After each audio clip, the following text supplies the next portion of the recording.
Tick-tock, time to rock. Good evening, good afternoon, good morning to everyone who's watching all around the world.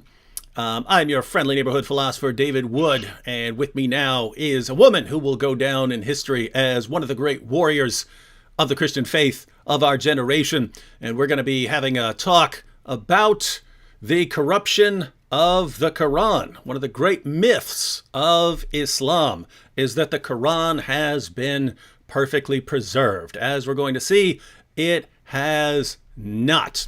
And we're going to be taking a very close look at one of my favorite passages, which I just had up on the screen. You could screenshot that. You'll want to be familiar with that passage. Sahih Muslim, number 2286 in the Sunnah.com edition, talks about entire chapters of the Quran coming up missing. Learn the reference, 2286, 2286, 2286, Sahih Muslim. And going to be really cool to go through that passage as well as plenty of other material. Did want to give a quick shout out to the Boom Squad members who are at legendary status. We have Yes We Cantaloupe, the Highlander for Yeshua, George Manat, Get to the Choppa. Have you noticed like people come up with like awesome names? Hug Lover, Michelle Marie, Daniel Svindlin, Jonathan Gale, and Rebecca Yee. Thanks to everyone for supporting the channel. Hatun, Yes. why don't you tell us a little bit about what DCCI is? By the way, everyone, the link to Hatun's channel, DCCI Ministries, is in the description box. It's it's similar to what a lot of us here in America do, right? A lot of us here in America, notice our pattern is we either just make videos sitting in our rooms or we, go live or something like that. But a lot of the videos on DCCI are completely different in nature. Why don't you tell us what you do? First of all, good evening, good afternoon, or good morning, wherever you are. And thank you, David, for having me. Mm-hmm. I wouldn't say we are that much difference. Only difference is I live in UK and we have privilege of spending our time at Speaker's Corner on Sundays. So therefore, we do have a little bit different content, but that will be just like very little of it. DCCI Ministries. DCCI stands for Defend Christ, Critic Islam. And in summary, that's what we do. We defend Christ. We answer Islamic objections as well as Muslim objections on Christian scripture, deity of Jesus, Trinity, anything linked with Christ. And also we critique Islam because Islam never been accountable for anything. I think it is time for it is to be kept accountable. Mm-hmm. So that's what we do. We do that mainly on Sundays at Speaker's Corner. It is a small square in London where we have freedom of speech. We can say whatever we want to, as soon as you back up what you say, because end of the day you are responsible for the claims you do. It is a great place, help us to learn our faith better, as well as helps us to learn new skills, challenge Islam, learn about Islam, and be grateful that Sunday after Sunday that we are Christian, we are rescued and redeemed. Beside that, we do evangelism, street preachings, British Museum tours, discipleship trainings, those kind of basic Christian things. Mm-hmm. Yeah, and that it has a different kind of feel. I really like being able to prepare every word of what I'm going to say and getting it exactly the way I want in my videos. Whereas at Speaker's Corner, you're trying to get your points across, but you've got a crowd around you trying to shout you down and trying to make sure no one hears you. So yeah, very different feel. But what's been your experience there over the years? I think it's highlight of my week. Sadly, currently it's like lockdown in England. We haven't had Speaker's Corner for 3 weeks, so we get to miss it. It helps you to think on your feet. You have to think very quickly. You are responsible for what you say and how you say it. you get to preach, like you get to meet with people who never met any Christians in their life. You might be the first Christian they ever met, or you get to meet with Muslim missionaries who hates Christ. So therefore they hate you. Before we continue, we've gotten a lot of comments about your mug. So Mike AD says, lol, Hatun, you can't just low-key sip from that gallon mug. Miss T said, I want Hatun's mug. Dave Corrigan said that mug. Ellie, love the size of the cup. Hatun. Mr. P says, is 5-gallon mugs a new thing? Gerard Perry, that is a great mug. Okay, I don't want anyone to think I am greedy. As a Christian, I am greedy for Lord Jesus Christ, but not for physical thing, hopefully. So I'll show you my small mug, first of all. So in here, I've got this mug. I call it Sauda. Okay. Where did you get? Was that specially made, or can you get that in certain places? I did get it from a certain place. And then in here, I've got another one. I call it Aisha. And I think I haven't named this one, but I think I will name this one as Hafsa. So it's not a mug. It's just something you can put like stuff on it. Okay? Yeah, I'm getting, those are the small ones. I'm getting some awesome ideas here for products to sell people. No, those are not for sale. I wish I thought before I got them I could buy like 13 of and then use it as Muhammad's wives, but I have only 3. If you ever want to share where you got them, I would love to have 9 or 11 of them in the background of my videos. It is in my to-do list. Before I die, I am hoping I'll have the series of it. And then this big one, actually, it was in a sense specially made, so that it has something in it to keep the coffee warm. So it takes just over 2 liters. I got this. I was a bit unwell a couple of weeks ago, so someone made it for me in the intention that I don't walk too much because I wasn't able to kind of do many things. So I don't know where you can get it because it was just given to me. Yeah, but, I feel like a total wimp right now because I've got this little thing of Lucky Jack nitro cold brew coffee, but this thing is like it looks big because I've got it close up here, but you know if you look at it beside my head, it's actually really like a little drink. Actually, it's very practical. Like if I have like 6 of this in a day, it's like that will be coffee, and then I've got a little bit small of this. This is like 20 mugs of tea. And day is over. We have Islam Critiqued. Do you know the channel Islam Critiqued? Yeah, I do know. Islam Critiqued just commented, I want a bunch of those mugs so I can beat them lightly. Well, you need to have 12 or 13 toothbrush, and that will cost you money. Yeah, only with the toothbrush to beat them lightly, Islam Critique. But he knows that. He reads the Quran, which doesn't say that at all. All right, one more question before we jump into the topic. Why don't you tell us how you became, of all the things you could be doing in the world, why you became interested in Islam? Because I've seen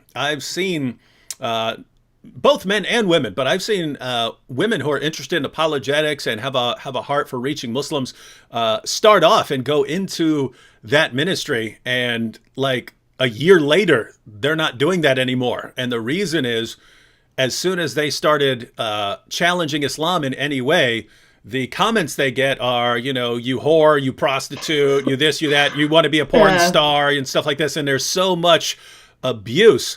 And again, I've seen this from men and women where people, I want to reach Muslims with the gospel and I want to go out and do this. And then they start doing it.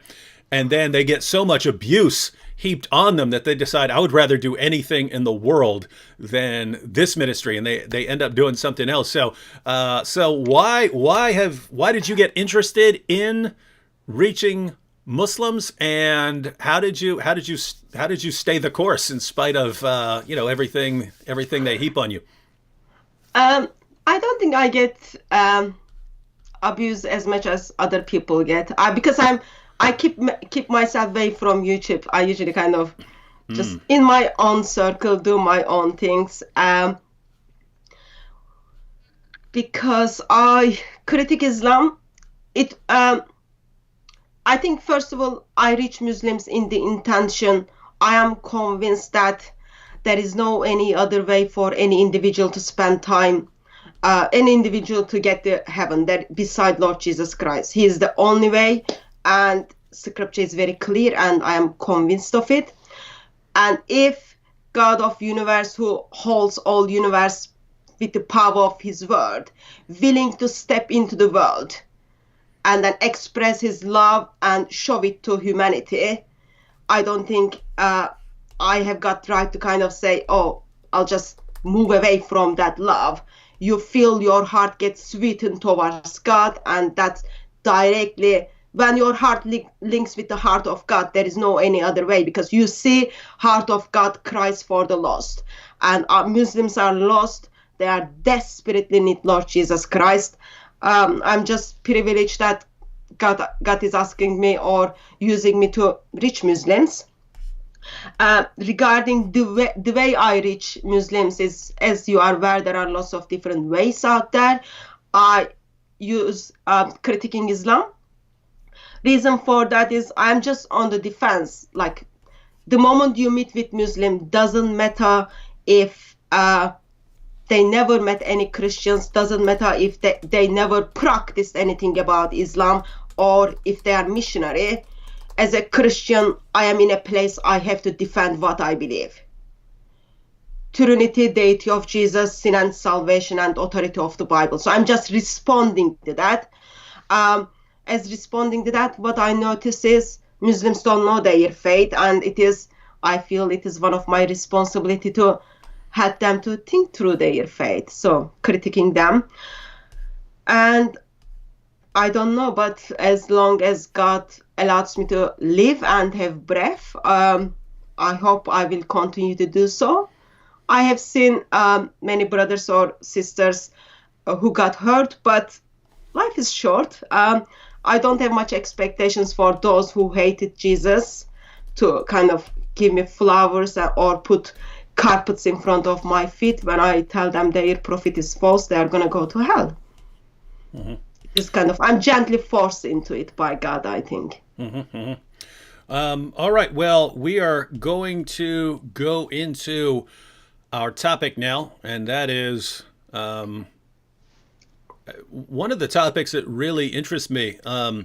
Because let me go and tell you Muslims who are watching what I think about this. We go to your book. And your book over and over and over and over again, not just the Quran, the Hadith as well, over and over again affirms the inspiration and the preservation and the authority of the gospel. Your God commands us to judge by the gospel. Your God commands us to read the gospel, to stand upon the gospel, to believe in the gospel, and it says that we have the gospel. Then we turn to you Muslims and you say, nope, you don't have the gospel. All the Quran is saying is that your gospel has been corrupted, and that's why you need to turn to the Quran. And so I read all of these passages, and your God is saying exactly the opposite of what you're telling me. Then we turn to the issue of the preservation of your book, and in your sources and in the history of your book, we find change after change after change after change, entire chapters coming up missing, large passages coming up missing. Muhammad's original companions couldn't even agree on which chapters were supposed to go into the Quran. We find your people burning all of the manuscripts to cover up all the differences in them. It is one big disaster from beginning to end. The preservation of your book is one of the most epic catastrophes in the history of book preservation. And you look at all of that and you say, the conclusion is perfect preservation right down to the letter. So we look at the history of the Quran, which is one big, massive, giant mess. Endless sources on the corruption of your book. You look at all of that and say, perfect preservation. Then you've got your books saying that our books have been perfectly preserved, and you say, aha, your books have been corrupted. I try to figure out what this religion is, that it makes you look at the evidence and conclude the exact opposite of whatever you're seeing in front of you. Whatever I see in front of me. If I see black, I say it's white. If I see white, I say it's black. If I see up, I say it's down. If I see down, I say it's up, right? No matter what the evidence is, you just say it's the exact opposite of what it is. And somehow your religion, which you believe to be the truth, somehow the true religion makes you conclude the exact opposite of everything the evidence tells you. And all I can think is, if your religion is supposed to be the true religion, but it makes you conclude the exact opposite of whatever is the case, then your religion isn't the true religion, it's the false religion, right? Because again, we're in opposite world here with your stuff. So those are my thoughts, but we're going to actually look into this. We're going to look at some passages directly from Muslim sources and from the history of the Quran, and also the material that Hatun likes to share. But Hatun's the guest here, so Hatun, why don't you tell us why you find this? You just give us an overview of your thoughts on this issue of the preservation of the Quran. Oh, let me before we do, just to set up the issue, let me read one passage. Let me read one passage here, and this is from Mazhar Qazi, who wrote many books on basic Islamic apologetics, but when he wants people to understand the miracle of the Quran, there's a quote. This is a Muslim scholar telling Muslims about the Quran. Check this out. Here's what he writes. Muslims and non-Muslims both agree that no change has ever occurred in the text of the Quran. The above prophecy for the eternal preservation, he's talking about Surah 15:9. The above prophecy for the eternal preservation and purity of the Quran came true not only for the text of the Quran, but also for the most minute details of its punctuation marks as well. It is a miracle of the Quran that no change has occurred in a single word, a single letter of the alphabet, a single punctuation mark, or a single diacritical mark in the text of the Quran during the last 14 centuries. So notice, he starts off by saying Muslims and non-Muslims both agree. Everyone agrees on this. Muslims, non-Muslims, they all agree. Not one single change to a word, a letter, a punctuation mark, a diacritical mark. Not one change ever to any manuscript of the Quran ever in the past 14 centuries. Two massive lies there. One, that there's been no changes, and two, that everyone agrees on this. I do not know one single person at the scholarly level who says that. Not one. Not one. But Hatun, what are your thoughts on this? I know scholars who makes a claim that yes, dot by dot, letter by letter, sound by sound, Quran is exactly the same what Muhammad received. But I would strongly agree with you. I am not aware of any scholar who kind of today tells me not even single dot changed. For example, Yusuf Ali, who is well known translating the Quran, he says not even a single letter changed in the Quran. Again, even Muslim missionaries from Speaker's Corner tells me Quran has been preserved dot by dot, letter by letter, word by word, sound by sound. And I'm just a bit surprised as I hear this, because I'm just like thinking that can't be possible, because even they didn't have the dots at the time of Muhammad. That's like all huge different story. But sadly, 1.8 billion people believe that. I met with Muslims who were telling me the same thing until I showed them the differences, what early Muslims are telling or what the Quran manuscripts are showing. That was just heartbreaking for them, because intentionally Muslims are being lied.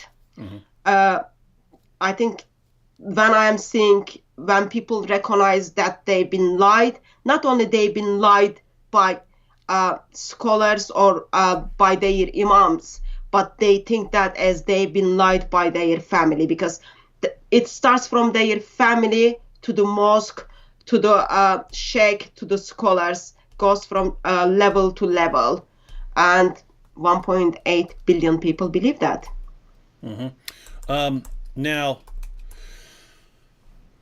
this is, I just wanted to encourage the viewers as we start going through this material that if you're not sure what you want to get into, if you might be interested in responding to the core arguments of Muslim apologists and so on, you're not sure where to get started, this is a great area to go into.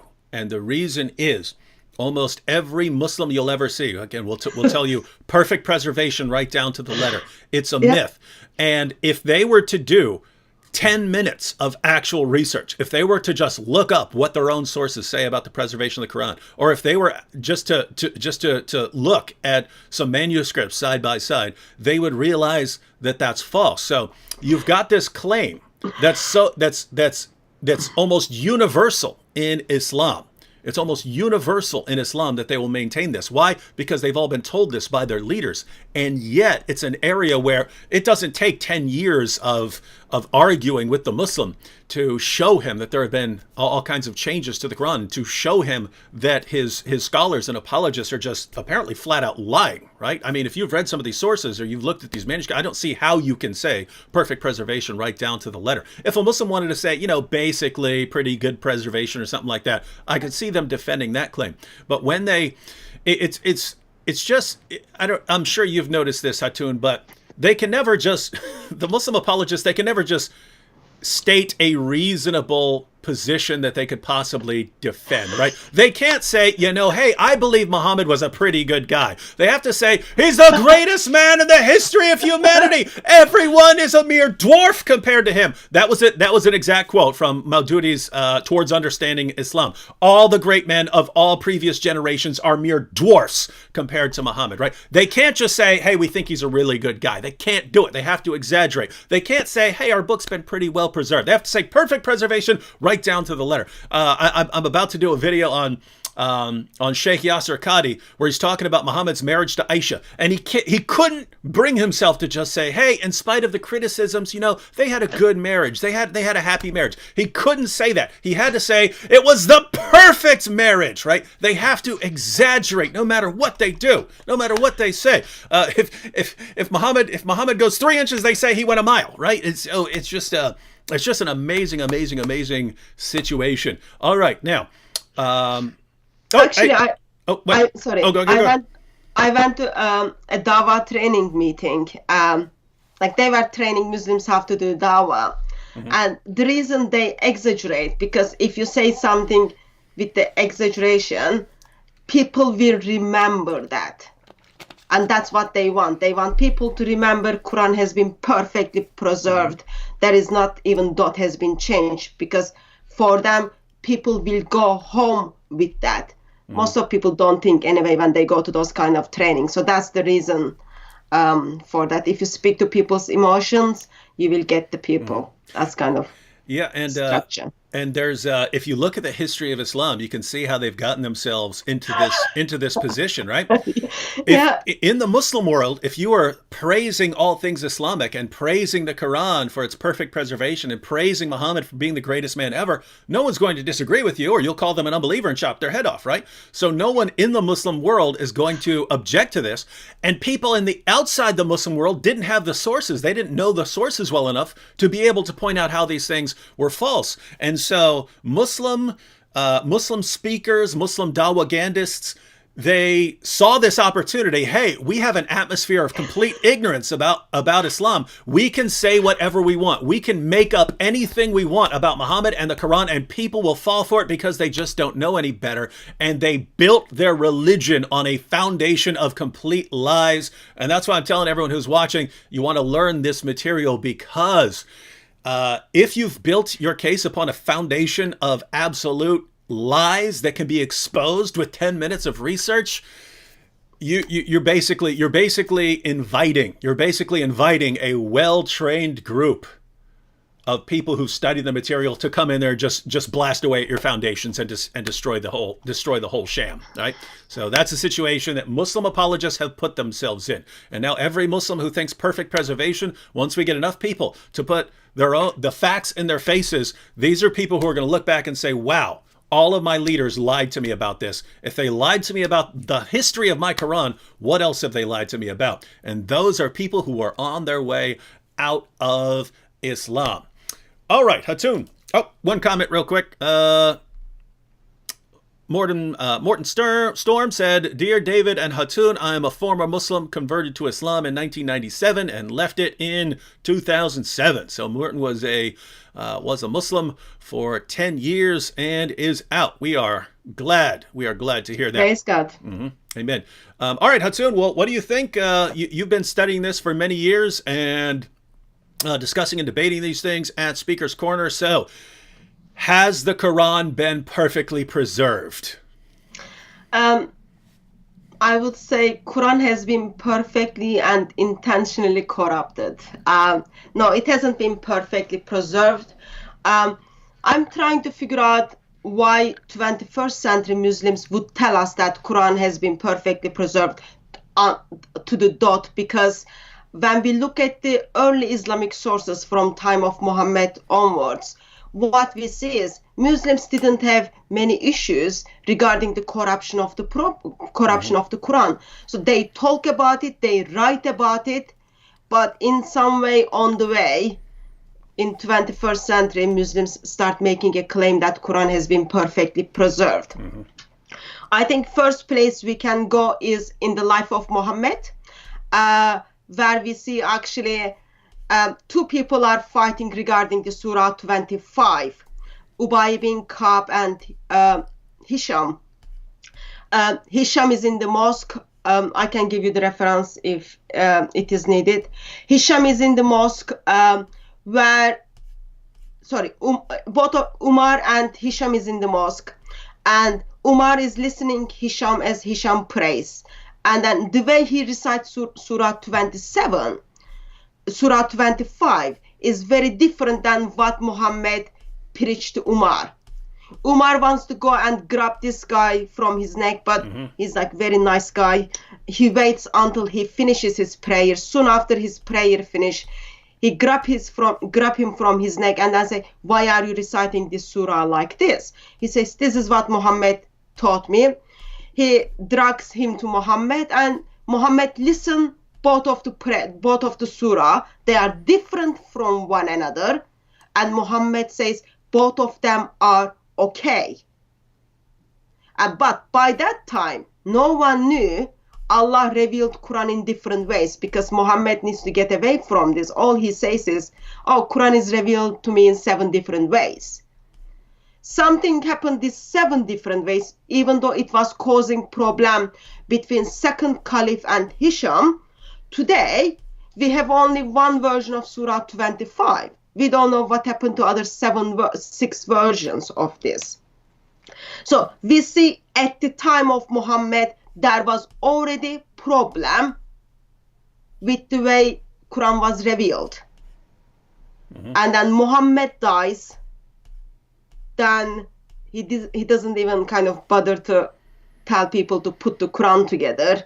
And then we've got Abu Bakr and story of Umar, where Umar approaches Abu Bakr and then says, okay, now people are dying in the Battle of Yamama, and 70 people died. Suddenly Muslim world freaked out, they are losing the Quran. 70 people who memorize the Quran dies. We are losing the Quran. Let's put it together. First Quran comes together in the purpose of, okay, we don't want to forget the Quran. Let's put it together. It is the first Buddha. And Zayd bin Thabit puts the Quran together, pass it to Abu Bakr, that part gets to Umar, and then that gets to Hafsa. I don't know if you want to add anything. Then I will move to the second one. I would just like to quote a source. Okay, I can give the source. No. I got a source right here. I just want to quote Ibn Abi Dawood's Kitab al-Masahif. Oh, by the way, ladies and gentlemen, Kitab al-Masahif. That's Ibn Abi Dawud. So that's the son of the great hadith collector Abu Dawud, and he wrote Kitab al-Masahif, which is basically the history of all the changes to the Quran down to his time. And never been passages have been translated. I think the intro has been translated, but the entire entire book is not available. However, been talking to some people, and word on the street is if I can get the funding together, which I will, there are some people who will translate it, and then we will have it free and available to everyone to read the history of the Quran. And here's one passage from, now keep in mind, this is not Jews saying this is not Christians saying this is not atheists saying this is a Muslim source. And writing on this, which Hatun just mentioned, the Battle of, I say Yamama, that she pronounced it correctly, which is Yamama, but as soon as anyone says Battle of Yamama, people can't stop making jokes, so I deliberately mispronounce it to try and avoid that. Yeah, so basically here's the situation. You had the Muslims, and it's a common myth. Muslims will tell me, oh yeah, hundreds of Muhammad's companions had the entire Quran memorized. Absolute nonsense. That's completely false. People had different passages memorized, and Abu Bakr realized, hey, we'll just send these guys out into battle. Allah promised that he's going to preserve the Quran, so these guys will obviously be safe if I send them all into battle. They got slaughtered. They eventually won, but so many of them were slaughtered that passages of the Quran were lost forever. And for some reason, we can read this directly out of your sources, and Muslims will deny it and think that these Muslims are making this up. Why would Muslims make up things about passages of the Quran being lost? Let me go ahead and read a passage on what Hatun just brought up. This is Ibn Abi Dawud's Kitab al-Masahif. Many of the passages of the Quran that were sent down were known by those who died on the day of Yamama, but they were not known by those who survived them, nor were they written down, nor had Abu Bakr, Umar, or Uthman by that time collected the Quran, nor were they found with even one person after them. Notice what that passage just said. Many of the passages of the Quran that were sent down, that were revealed to Muhammad by the angel Gabriel, many of the passages were known by those who died at that battle. They were known by people who were there in battle. They were known by those people, but those people died. What's the result? But they were not known by those who survived them. They were not known by the people who were left over. Nor were they written down. They hadn't been written down. Nor had Abu Bakr, Umar, or Uthman by that time collected the Quran. So the Quran wasn't collected. Nor were they found with even one person after them. If Muslims, do the math for me. If no one remembered the passages, and the passages had not been written down, and he specifically says that this was many passages that people who were in the battle knew, but they died, and these passages were not written down, the Quran had not been collected, and these passages were not remembered by one single person after them, does that mean your book's been perfectly preserved? You say yes. And this is what I went back to. We could go to passage after passage after passage. Entire chapters came up missing. Large passages forgotten. And you will look at all of that and go, perfect preservation, right down to the letter. Then we can look at all the passages, which we'll be doing on Friday with Sam Shamoun. We'll look at all the passages in your book saying that the Bible's been perfectly preserved and is still authoritative for Jews and Christians. We will look at that and you'll say, yep, it's saying corrupted. I feel like I'm in opposite world whenever I'm talking about what's in your books. All right. So, yep, just wanted to read that so they know we're not making this stuff up. But go ahead, Hatun. You can get the kind of westernized version of this, translated version of this from Sahih Bukhari as well. But Sahih Bukhari doesn't give all the details. So by grace of God, hopefully we will get the proper translation of Ibn Abu Dawud and use it. Mm-hmm.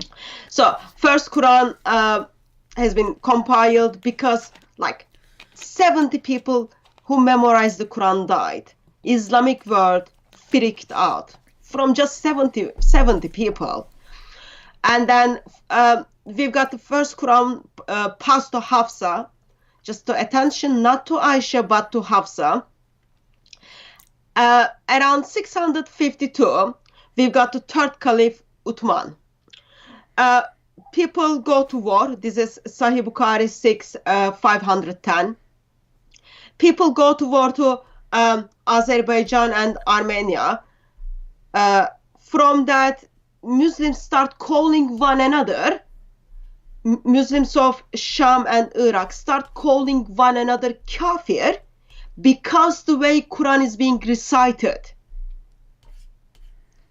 Then what happens is chief kind of says, okay, there is an issue now. What we've got to do is we need to make one perfect Quran because we don't want division in Muslim community as there is a division regarding the book of Jewish and Christians. From that, Uthman orders one perfect Quran to be put together.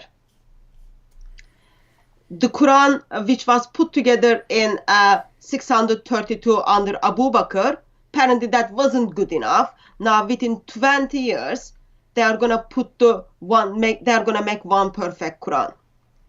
So 4 people get appointed for them to put the one perfect Quran, and as this Quran is gonna be put together, Zayd bin Thabit needs to do research, find the verses, and then collect it. And if there is any disagreement within this committee, 4 people, they need to go with the Zayd bin Thabit's interpretation regarding since Quran is revealed in the dialect of Quraysh. That happens. That's not enough. Like, there is lots of issue within that. We get to hear that Uthman thinks he's got right to order all the written version of Quran to be burned. Today, if I want to burn Quran, I can get hanged. But Uthman burns that. All Muslim community today is simply celebrating it. So Uthman orders Qurans to be burned. As that takes place, what we get to hear is with the first Quran and with the second Quran, that there are some verses made into the Quran only with one person's testimony. And first perfect Quran took place around 652. According to Muslims, today all the Quran Muslims read, this is one of them, this Quran takes us back to Uthman. This is the Quran which comes from the Uthman, because as Uthman put this Quran together, he copied 9 copies, he made 9 copies, and then he sent one perfect Quran with the person who can recite it well to 9 different cities. And this is one of that Quran, apparently takes us back to that Quran. So what we see is from first 2 hadith, 509 and 510 of Sahih Bukhari, there is a problem regarding the recitation of the Quran. Muslims are calling one another disbelievers because the way they are reciting the Quran. We see that only few people memorized Quran, and as they die in the battle, they lost the Quran, and we don't have that, what they lost.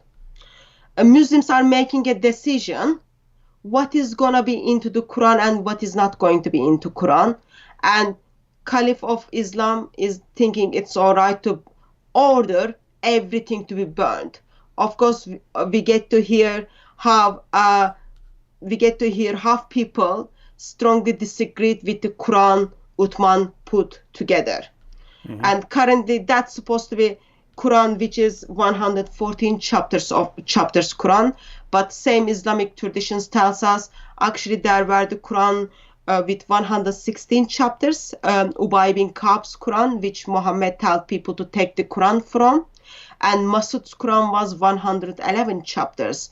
In somehow Uthman decided 114 chapters, and this Quran was never stamped or heard okay from Muhammad. Muhammad never seen the Quran which is identified as the perfect Quran. Mm-hmm. I'll basically add some passages that confirm what you're saying as you're going through this, because for one thing, guys, just think about that, right? Muslims say that the Quran we have today, perfectly preserved right down to the letter. When, as Hatun pointed out, the entire reason you have the Quran in a book form today is because so much of it was lost, right? It occurs to people, hey, we need this in book form. Why do we need it in book form? We've got people memorizing it. All the people who are memorizing it die in battle. And it's a myth that you had these hundreds of people and they all memorized the entire Quran. That is a myth that is contradicted by your own sources. Muslims who believe you had this entire Muslim community and they had the entire Quran memorized. Ask yourself, where did you get this? By studying or because your leaders told you? Oh, you mean the same leaders who tell you perfect preservation right down to the letter? They're telling you this? So let me get this straight. People who lie to you nonstop tell you something and you still believe them, right? Okay. Yeah. Now think about this. From the actual sources that we read, the entire reason we have the Quran in book form is because early Muslims realized, wait a minute, this memorization practice is garbage. We keep losing more and more and more of the Quran. We've lost part of what Allah has revealed to us. It's not in there anymore. No one remembers it. And then they realize, wait a minute, it's a Chinese proverb. The weakest ink will outlast the strongest memory. The weakest ink will outlast the strongest memory, right? And what they realized is, hey, if we're going to keep dying in battle, we don't want to lose more of the Quran. Let's get it in book form. That way, if a bunch of us die, then we'll still have the rest of the Quran and we won't lose more than we've already lost. The entire reason you have a Quran in book form, is because so much of it was lost already. Where in the name of common sense are you getting perfect preservation out of this? Now, Hatun also pointed out that Muhammad's top scholars of the Quran, these names, Ibn Masud, Ubay ibn Ka'b, these were on Muhammad's list of his best reciters of the Quran. And they had different beliefs about what chapters were even supposed to be in the Quran. Ibn Masud, 111 chapters. Ubay ibn Ka'b, 116 chapters. What do you have? 114 chapters. Why do you disagree? Well, we know why they disagreed. Ibn Masud said, Surah 1, Surah 113, and Surah 114 are prayers. These are us talking to Allah. This is not us. This is not Allah talking to us. These are our prayers. Why are we putting our prayers in Allah's speech to us? Allah's speech is Allah's speech to us. These are prayers. These are things we pray, and we've prayed them so long that people think they're part of the Quran. They're not part of the Quran, right? Why is this relevant? Muhammad said, if you want to learn the Quran from anyone, learn it from Ibn Masud. Ibn Masud says, you've got, ladies and gentlemen, Muslims, you've got 3 chapters in your Quran that are Muslim prayers. They're not Quran. Perfect preservation, right? Right down to the letter. Now notice, Hatun, this puts Muslims in a dilemma. Because here's the thing. If Muslims believe the Quran that they have today, and they say, this Quran is true and authentic, well, guess what? The Quran we have today is different from the Quran of Ibn Masud. So if Muslims want to believe the Quran they have today, then they have to believe that Ibn Masud was wrong, and therefore they have to believe that Muhammad was wrong, because Muhammad said, if you want to learn the Quran from anyone, learn it from Ibn Masud. So if they believe the Quran they have today, they have to not believe their prophet. They have to reject what their prophet said. Their own prophet did not know who the best reciter of the Quran was. So they can believe the Quran they have today, in which case they have to reject their prophet. Or they can believe their prophet. If they believe their prophet, then their prophet obviously knows who the best reciter of the Quran is. Their prophet pointed to Ibn Masud. Ibn Masud said, the Quran you have today is a joke. It's wrong. It's filled with stuff that's not even supposed to be in the Quran. So take your pick, Muslims. You can believe the Quran and reject Muhammad, or you can believe Muhammad and reject the Quran. You can't have both. You can't have both here. I just wanted to read one passage to confirm what I'm saying. This is from Jamiyat Tirmidhi 3104. If you want this source, you guys can go to Kalam Allah. It's spelled with a U there, not Allah. Kalamullah.com, and you can download these same sources, the same editions that I'm using right now in the PDF. This is from Jamiyat Tirmidhi 3104, and it's a long passage talking about the situation with the early Qurans. Let me go ahead and read a little bit of this here. I believe I have the technology to put this on the screen. Nope, that is, how do I get this up on the screen? If it is on your screen, you can do screen share. I got it now. All right, so this is from a long hadith. Az-Zuri said, Ubaydullah bin Abdullah bin Utbah informed me that Abdullah bin Masud disliked Zayd ibn Thabit copying the Musahif. Who's Zayd ibn Thabit? He's the one who put together the Quran you have today, Muslims. He's the one who's responsible. He's the one that Uthman put in charge for compiling this Quran that you have today. Abdullah ibn Masud disliked Zayd ibn Thabit copying the Musahif, and he said, "Oh, you Muslim people, you Muslims, please listen to me here. Avoid copying the Musahif and recitation of this man." This is Ibn Masud, the guy Muhammad said, if you want to learn the Quran from anyone, learn it from that guy. And that guy, the one that Muhammad said, if you want to learn the Quran from anyone, learn it from this guy, says, guys, whatever you do not copy the Quran of Zayd ibn Thabit. Whatever you do, not his Quran, anything but his Quran. What Quran do Muslims copy? Zayd ibn Thabit. No, let's go ahead and read this. He said, "Oh, you Muslim people, avoid copying the Musaf and recitation of this man. By Allah, when I accepted Islam, he was but in the loins of a disbelieving man," meaning Zayd bin Thabit. And it was regarding this that Abdullah bin Masud said, "Oh, people of Al-Iraq, keep the Musahif that are with you." Musahif are their copies of the Quran. "O people of Al-Iraq, keep the Musahif that are with you and conceal them. For indeed Allah has said, and whoever conceals something, he shall come with what he concealed on the day of judgment." So meet Allah with the Musahif. What's going on here? What's going on here? Uthman is ordering everyone to burn all the Qurans. Abdullah ibn Masud, the guy that Muhammad said, if you want to learn the Quran from anyone, learn it from that guy. He's saying, don't burn them. The Qurans that they're trying to force on us are wrong. They're defective. They're the wrong Qurans, ladies and gentlemen. We need to not have those. So when they come to burn your Qurans, hide them. Hide them, and you can show up before Allah on the day of judgment and say, I kept my Quran. I didn't go with that false, corrupt Quran that Zayd ibn Thabit, this liar and deceiver, was forcing on us. And what do Muslims say today? Nope, Zayd ibn Thabit's Quran, put together by Zayd ibn Thabit. We can trust everything he says. Once again, ladies and gentlemen, if you believe Zayd ibn Thabit's Quran, you have to reject Ibn Masud, and therefore you're rejecting Muhammad, because again, Muhammad said, learn the Quran from that guy. And you're saying, no, we don't want to learn the Quran from that guy. What is this? What a big giant mess here, ladies and gentlemen. All right, Hatun, back to you. Can I also bring attention on the same topic that Ibn Masud got his hips are broken because he didn't want to give his Quran. That was very big deal. Maybe today Muslims are ignoring that, but that was very, very big deal. This guy got like two of his hips are broken according to Islamic tradition. Mm-hmm. And then so you've got Ibn Masud, who rejected 3 chapters of the Quran. And then on the other side, you've got Ubay bin Ka'b, another man which Muhammad says take the Quran from. He's got extra 2 chapters, and they're not in the Quran either. Mm-hmm. So you just went with the guy who other 2 people say, yeah, he was young, we knew much better, and Muhammad says take the Quran from. I think that's just like disgrace to Muhammad. But if Muslim wants to bring Muhammad down, that's absolutely fine. Mm-hmm. Yeah, so Muhammad doesn't know what he's talking about. All right.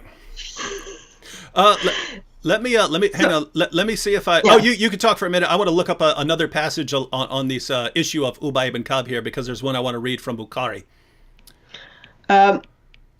Okay. No. Yeah, go ahead. And then also we've got Sahih Bukhari 527 talks about how Ubay bin Ka'b was the best of recitation of the Quran. Yet we leave some of his recitations.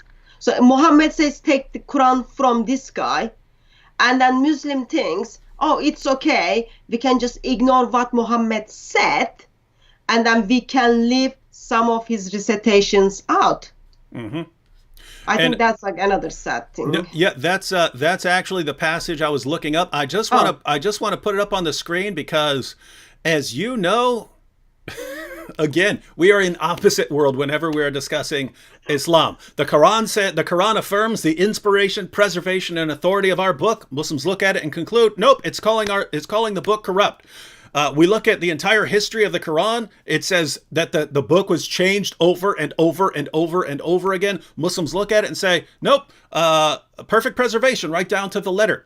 Then their leaders, their apologists constantly lie to them, and the Muslim response is, we'll believe whatever they say. We constantly tell them the truth, and they say, nope, everything they say is a lie.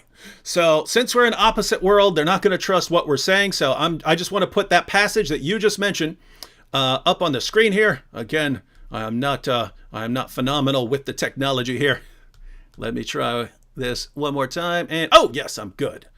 I'm good, ladies and gentlemen. I'm getting better at this. So notice this is Sahih al-Bukhari. Sahih al-Bukhari, 5005 in the Darussalam edition. Narrated Ibn Abbas. Who's Ibn Abbas? That is Muhammad. That's the granddaddy of Quranic studies. Look him up. He's considered the founder of Quranic studies. Narrated Ibn Abbas. Umar said, Ubay was the best of us in the recitation of the Quran, yet we leave some of what he recites. Right? So wait a minute. They're saying this guy's the best. Now notice, Muhammad says, Abdullah ibn Masud is the best. But Ibn Masud says that the Quran you have today is a lie, right?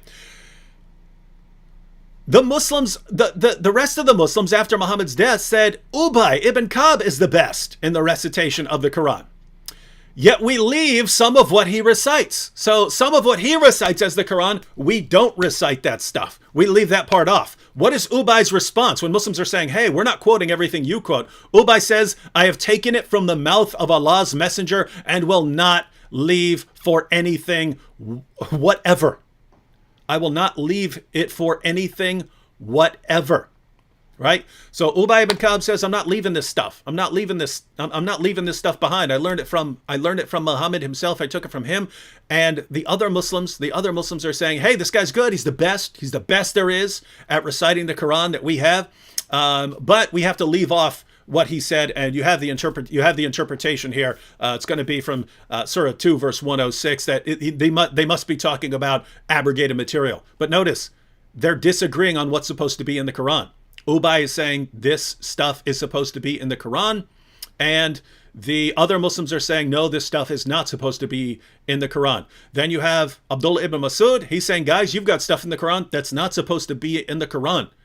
Muhammad's own companions could not agree on what's supposed to be in the Quran. They couldn't even agree on the chapters that were supposed to be in the Quran. What's the Muslim conclusion? Perfect preservation right down to the letter. This is amazing. This religion is amazing. All right, back to you, Hatun.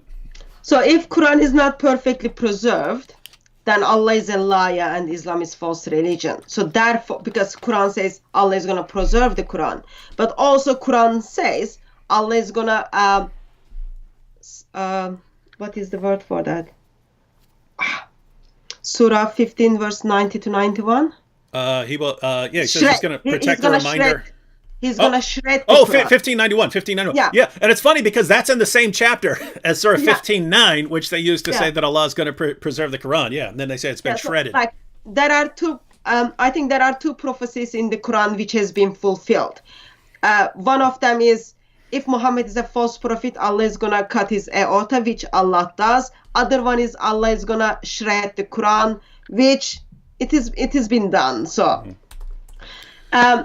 so we've got Ibn Masud's Quran, Ubay bin Ka'b's Quran, and Zayd bin Thabit's Quran, and they all disagree with one another. Mm-hmm. But Uthman decides, who never met with Allah, who didn't get the permission or authority from Muhammad regarding what he produced, because Muhammad was like long dead, says, no, we are going to use Zayd bin Thabit's Quran. And as we look at the Islamic tradition, we get to read, actually there were the surahs in the Quran, which was as long as Surah 9, but people cannot remember. That's Sahih Muslim 2286. Like that altogether makes up 128 verses is missing in one part, plus 220 in another case. Like approximately 300 verses are missing because people can't remember. Now, that is perfect preservation. I definitely want to. I started that off at the beginning because the way these live streams go, sometimes, we plan to do stuff and then never actually get it up. I wanted that to be on there so that people could take a screenshot of the passage and at least have the reference. But you brought it up. Sahih Muslim 2286. We want to look at this, and you Muslims, go ahead and read it. We're going to read this passage together, Muslims. We're going to read this passage, and then you're going to tell us perfect preservation right down to the letter, and that this is a miracle of Islam. All right? So we're going to go ahead and we'll go ahead and read it. So again, this is you see it down here right above our heads there. That is Sahih Muslim 2286. All right. So you have the little intro there. This just says that this comes from Abu Musa al-Ashari, sent for the reciters of Basra. They came to him, and they were 300 in number. So by this time, so this is long after the death of Muhammad. Now you have 300 reciters. So this is years later. They came to him, and they were 300 in number. They recited the Quran, and he said, "You are the best among the inhabitants of Basra, for you are the reciters among them. So continue to recite it.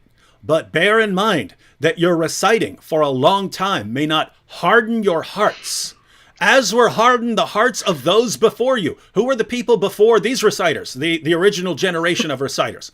So this is Abu Musa saying, guys, don't let your hearts be hardened and you get sick of reciting the Quran all day. But why would they get sick of reciting the Quran all day? It's the most wonderful thing ever. That's not according to Abu Musa. He's saying, yeah, I understand. It's easy to get really, real sick of sitting around reciting this book all day in order to memorize it. But don't do it, because that's what we did. Now watch what happens. But bear in mind that your reciting for a long time may not harden your hearts, as were hardened the hearts of those before you.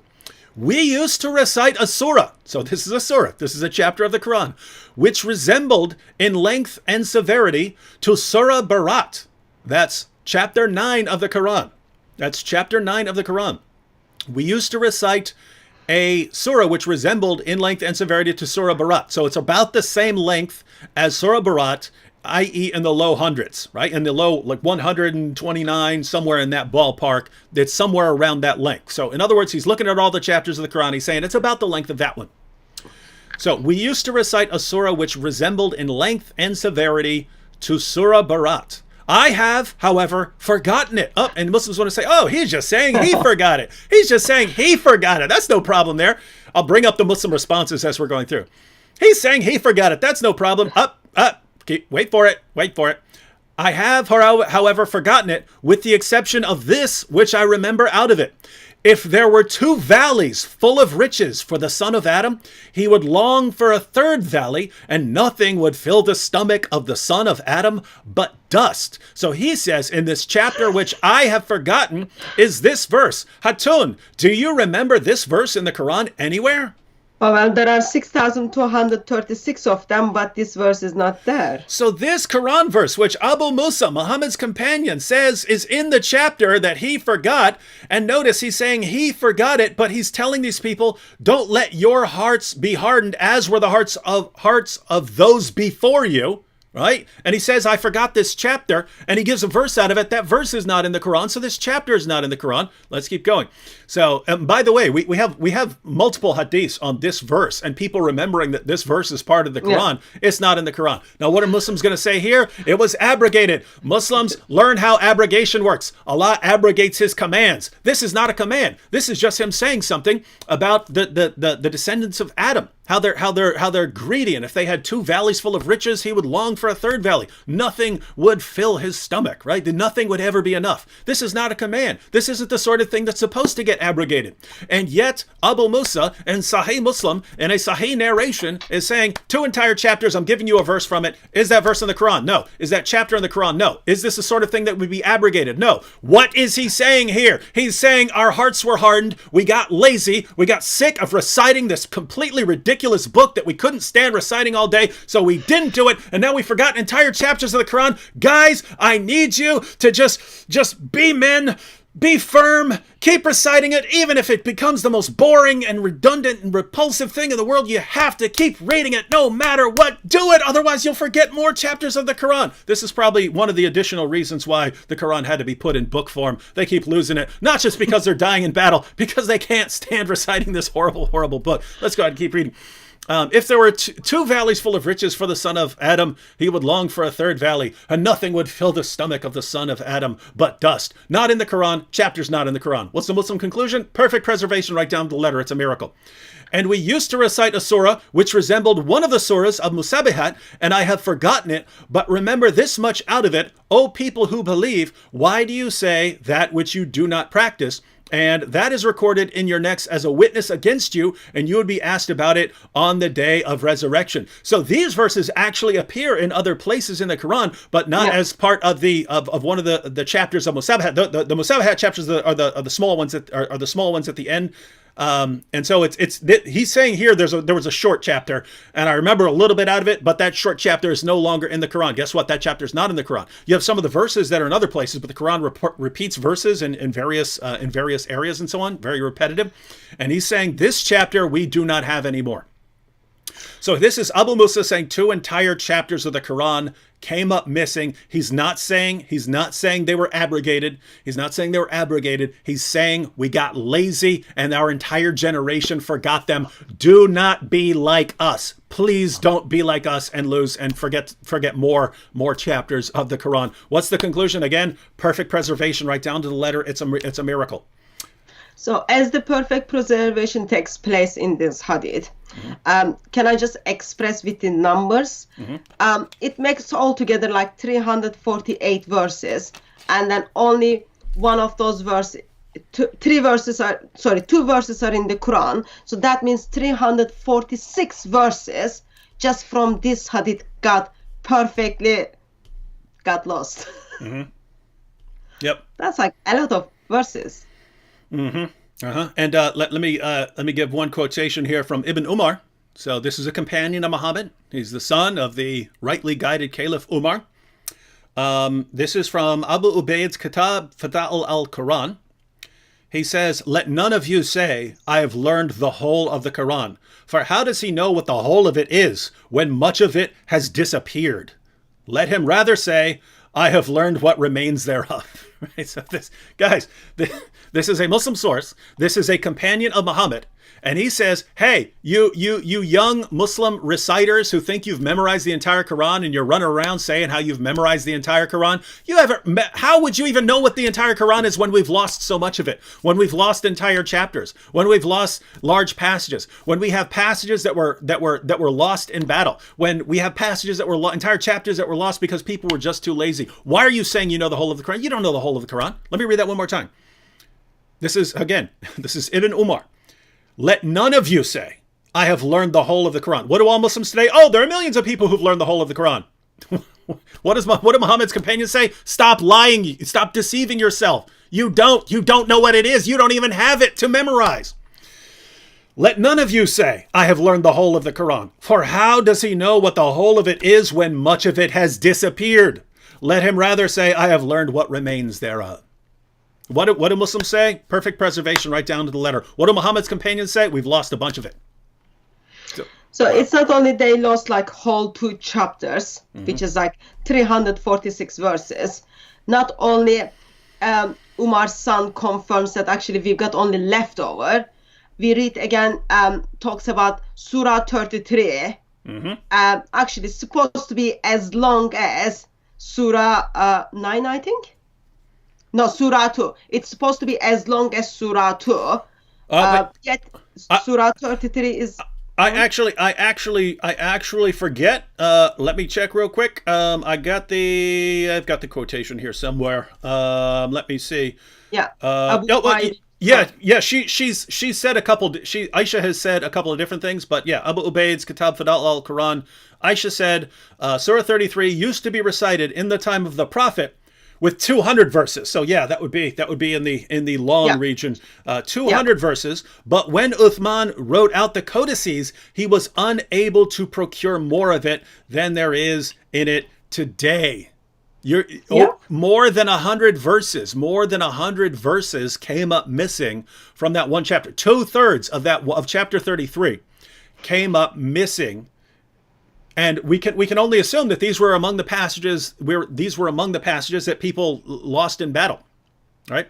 And by the way, it's good because Surah 33 is probably the grossest chapter in the Quran. That's where you have Muhammad and Zainab. That's where you have Allah saying, "Oh, Muhammad, you want more than 4 wives? No problem." That's where you have Muhammad, Allah abolishing adoption to allow Muhammad to have the wife of his own adopted son. That's where you have a lot of 666 stuff. And so we can only imagine the more than 100 if they kept the stuff that was least disgusting to them. My goodness, what else was written in that? And by the way, I'm not sure what you think, Hatun. I think the missing verses of breastfeeding were probably in that chapter, and those were part of the reason some of those came up missing. Yeah, my reference kind of says Surah used to be actually as long as Surah 2, which is 286 verses. Yep. That means 230 verses of the Surah 13 is missing. And in this missing one, we're also missing the stoning of adultery verses as well. And good thing it is missing. Otherwise, you wouldn't want to imagine what humanity would look like. Yep, it'd be pretty gross. So we can all appreciate Muhammad's wives for some of the destructive work they did in tearing apart that Quran and making sure that the sheep ate their verses. Yeah, we didn't like those verses, but oopsie, we had the only copy and our sheep ate them. So yeah, we want to. Gosh, unfortunately, they couldn't let that sheep keep chowing down. So the stuff that they left, my goodness, how horrifying. All right, go ahead. Actually, I had a live stream just before you. We were talking about what happened to that sheep. That sheep is the greatest sheep of all time. That sheep is going down in history. I believe I will see that sheep in heaven. I think like Allah would, if I was Allah, I would share my throne with the sheep. But anyway, so this verses got lost, and yeah. Also, just while we are talking about these missing verses, good time to bring up the adult breastfeeding and Omar's concern that actually stoning of adulteries and adult breastfeeding, as it was practiced, and stoning of adulteries are still practiced today. When people don't find those verses in the Quran, they are going to go astray. So he's expressing how much he's concerned that those verses are supposed to be in the Quran, but no one cared about it. So they are not in the Quran, which is a good thing, but still like kind of goes against the perfect preservation. Yeah, it certainly does. But once again, we know that no matter how clear we are in showing Muslims what's in their sources, they think we're making it up because their leaders have trained them that no matter how, their leaders have basically trained them, no matter how many times we lie to you and you catch us lying, believe us anyway, mindlessly. And the response is, okay, we'll believe anything you say. And so no matter what we say, they're not going to believe us, but we will show them over and over and over again from their own sources. But let's go ahead and check out this verse. This hadith. This is Sunan Ibn Majah, number 1944. Let me see if I have the technology again here. And check it out here. Sunan Ibn Majah, 1944. It was narrated that Aisha said, the verse of stoning and of breastfeeding an adult 10 times was revealed. And by the way, there you had another Quran verse along the same lines. It was breastfeeding an adult 5 times. It was 10 times. Allah showed mercy and then brought down to 5 times. Yeah. Because he's very good guy. Yeah. Oh, and Hatun, for people who are watching this and they have no idea what we're talking about here, what is it? What are these verses about? Because they're sitting there going, what? Breastfeeding an adult? What's all that about? You know what that's about? In Islam, actually, once I asked Muslim to show me how it's practiced. So in Islam, it's very different. It is very different how Christian lifestyle works. So I can sit down with my brother, or I can sit down with Christian man and we can have a chat or we can talk about it. But in Islam, For you to able to sit with someone who is not your family, that stranger needs to suck your breast. It was 10 times, and then Allah shows mercy and then brings that to 5 times. So man needs to suck your breast for 5 times so that you can sit down and have proper conversation. That's all it is. Yeah. So again, and notice this is the brilliance of Allah. Right? This is the wisdom of Allah, ladies and gentlemen. If you're so basically, and we find this in the passages. If you're a man and you have to go out of town and you know that your wife is going to be around another man, and you're worried about them doing something sexual while you're gone, you're worried about them having an affair. They came to Muhammad with this problem. Muhammad, hey, I have to go out of town. I'm a businessman and my wife's at home and we have a guy who's around her all the time. What are we going to do? How do I trust him? Don't worry about it. I'll ask Allah. Oh, Allah, could you please tell me? Could you please tell me what to do? What to do if my wife has to be around a man while I'm out of town?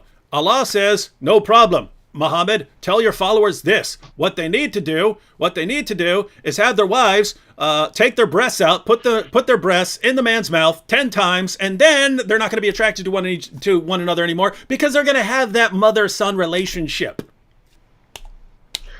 If you like, I don't want kind of get strike to your channel or anything, but if you think practically, so when a woman already shows her breast to a man who is not her husband or like any man, there is already like sexual things are just already working in their body, okay?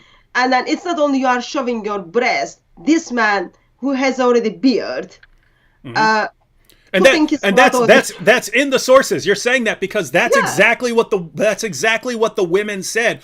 What are you talking about? He's got a beard. Right? Yeah, and then Muhammad simply smiles and then says, "Yeah, I know." And then apparently that action practice, this man who's got a beard puts his mouth to the breast of woman for 10 times, and then both of them comes to the conclusion, yeah, it worked. So man now can leave the house, go to work, and then leave those two people who just had like breast suckling moments between them. And it is not like breast suckling as it was in one of your Islamize Me videos. It wasn't like take the milk from the breast and then put cookie in it. You put your mouth in the breast of woman. It says suckle. It says suckle them, right? I think just gross. This is just wrong. Just wrong. Hatun, you can't say that, right? This is the wisdom of Allah. Surely Allah knows that the best way to get rid of any get rid of any sexual tension between a woman and some other guy, the best thing they can do is for her to repeatedly, over and over again, put her breasts in the guy's mouth. Allah knows this, right? And if you don't know that, then you don't understand the wisdom of Allah. Allah knows. But everyone, so check this out. Check this out, ladies and gentlemen. So, Aisha was accused of adultery. Aisha was accused of adultery, right? And Muhammad received a revelation. This is when Muhammad receives the revelation, saying, "Oh, nope, you need these 4 witnesses and so on." And so, but people didn't bring 4 witnesses, and so, yep, she didn't do anything. I got a revelation from Allah. So Aisha was accused of adultery, and then there weren't 4 witnesses, so she's innocent. But so Aisha, the point was, Aisha knew what it was like to think that you might be about to be stoned to death, right? She's waiting on the revelation from Allah, and she does not know if she's about to be stoned to death because it was revealed as part of the Quran. And this is another one where you find all over the place in the hadiths, they talk about the verse of stoning. The verse of stoning, you stone an adulteress to death. That's in the Quran, according to the hadith. You can open your Quran today. It's not in the Quran. What happened to it? Well, there's that verse, and then Muhammad's wives really had a problem with this verse of suckling an adult, breastfeeding an adult 10 times, and then, so they had a problem with that, everyone had a problem with it, then it got reduced to 5 times, then suddenly, after Muhammad's death, then these verses are no longer in the Quran. So notice, Muhammad's wives are upset about this verse, and by the way, it was interesting because Aisha was the one who was least bothered by this verse. Apparently, they eventually got to her, but Aisha knew what it was like to be a potential victim of stoning. And Muhammad's wives really thought this was a horrible idea. Women in general thought this was a horrible idea. We don't want to be sticking our breasts in men's mouths in order to somehow relieve sexual tension. We think that this is a really bad idea. So notice what happens here. Sunan Ibn Majah, 1944, perfect preservation of the Quran. It was narrated that Aisha said, the verse of stoning and of breastfeeding an adult 10 times was revealed, and the paper was with me under my pillow. Oh, let me get this to the side here. When the messenger of Allah died, so after Muhammad died, so she had it, she had the verses. She was holding it? Yeah, keep in mind, ladies and gentlemen, this is a myth. You think the entire Quran was, they had these physical books of the Quran. What have we already read? They did not, the Quran had not been compiled. The parts of the Quran, they put them on scraps of paper, on individual pieces of paper, on rocks, on leaves, and so on. It was a very messy, sloppy process. When it came to these verses, Aisha had the only copy. What happened? Well, when the messenger of Allah died, as soon as this guy drops dead, oh, we're all preoccupied with his death, and oops, a tame sheep came in and ate it. So this is, everyone points this out. This is the original version of the dog ate my homework, right? What happened to your homework? Oopsie, I was going to say that. Yeah. Like you say, dog is my best friend. Mm-hmm. You use your dog for every excuse. Mm-hmm. And in here now, Aisha and this sheep probably become best friends. Oh yeah. I would not even have. See now I'm technically a psychopath, so like other people really love their animals. I never really love animals, right? I don't have those, my brain is not wired to have those emotions. The only time I really kind of like an animal is when it's done something amazing, right? Like when a dog, runs through a fire to save all its owners and stuff like that. I think, okay, that dog deserves a long, good life. That dog needs to be taken care of. That dog is a hero as much as a human being is a hero. Well, that's kind of the way it was with this sheep, right? This sheep is a hero. The sheep saved a lot of problems, saved a lot of women from a lot of problems over the centuries. And really, we have Muhammad's wife, Aisha, and Muhammad's other wives to thank for this, because this is clearly a plot, right? This is clearly Muhammad just died. We've got we're the ones with who had the only copies of some of these verses. Let's take out a few. Let's take out a few verses that we don't like. Wow, what a bunch of awesome women. We did bring those verses to Speaker's Corner to get how does it work in Islamic community. They just got so upset with us. I'm just like, get upset with Allah and Muhammad, but yep. No, they choose to be upset with us. Yep. And notice, it's the same thing right here. What have we been doing this entire live stream? We're quoting passages that the Muslims here have never seen before because their leaders keep these passages from them. And then they fill their minds with complete nonsense about perfect preservation to build them a false faith built on a foundation of lies. We actually have more respect for them. You're not just people for us to lie to. We want you to know the truth so that you can come to an informed decision, not based on lies, but based on actually knowing the truth. And when we present what's in their own sources, they hate us and they're angry at us. And so same thing at Speaker's Corner. All right, before we move on, I'm way behind on super chat, so let's go through some of the super chats here. Hindu historian, way back at the beginning, says this was burning a hole in my pocket and everything's closed. So he's stuck at home, so he sent us money. Carl Moore said super sticker with a fox. People love those foxes, and I see koalas above this. Magdalene G said DCCI Ministries, bold, brave, courageous sister. God bless you, Hatun. London thanks you. Thank you. She said London thanks you. Greg C. in the super chat. Rebel Mark says God bless you and yours, David, and God bless you, Hatun. And he's got a rose there for you. Lisa Look with the super sticker that looks like a koala bear. I only see miniature versions here on the summary, but it's got I think it's a koala bear saying victory. Rore Husky 1988 says, David and Hatun, what would you think of an RE teacher that said in front of the classrooms that Muhammad plagiarized from the Bible. So what would we think of an RE teacher? What's an RE teacher? Is that some... That's religion education. Oh, okay. So what would we think of an RE, a religious education teacher that said in front of the classrooms that Muhammad plagiarized from the Bible? So is that an actual event, or is he just hypothetical? I don't think that will happen in England because we've got like so political correctness. But I don't know if it happened. I'm not aware of it. It happened.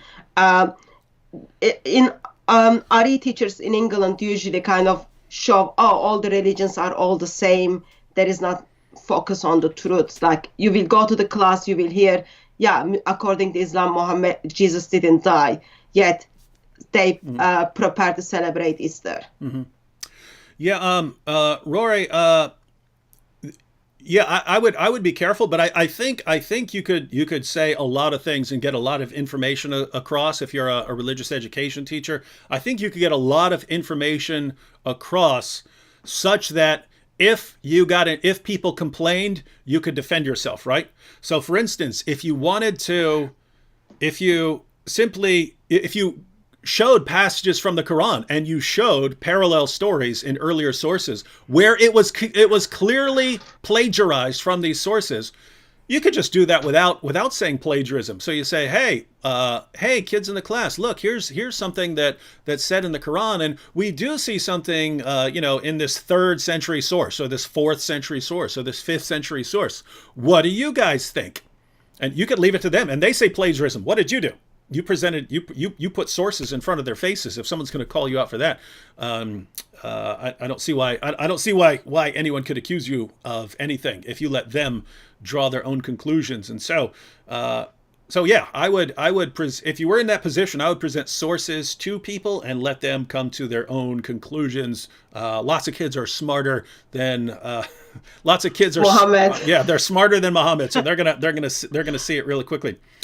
Juju B with a giant cup of coffee. There's a super sticker with a little character and then a giant cup of coffee as big as the character. So that one's actually perfect for you, Hatun. Adisho said, hello all, David. I love your channel. It's very informative. Thank you. We have Tatiana J, Andy Shattuck in the super chat. Bob Tom says, I want that coffee mug. Says he wants the coffee mug.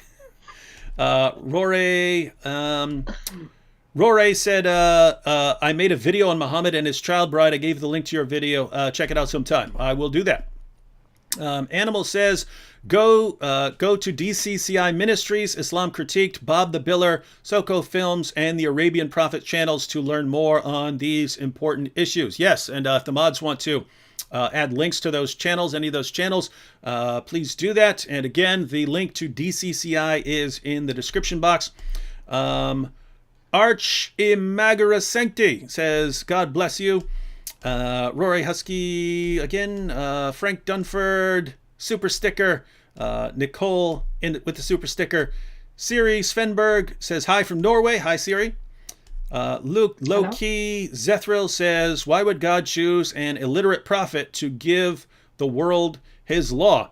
To be fair, I think God can do that. It's more along the lines of why that particular illiterate prophet. In other words, if the only problem we had with Muhammad was his illiteracy, I wouldn't consider that a problem. As long as he was, if he's really a good guy and he had reliable people to record his message, I wouldn't have a problem with it. But it's like the worst guy I can imagine.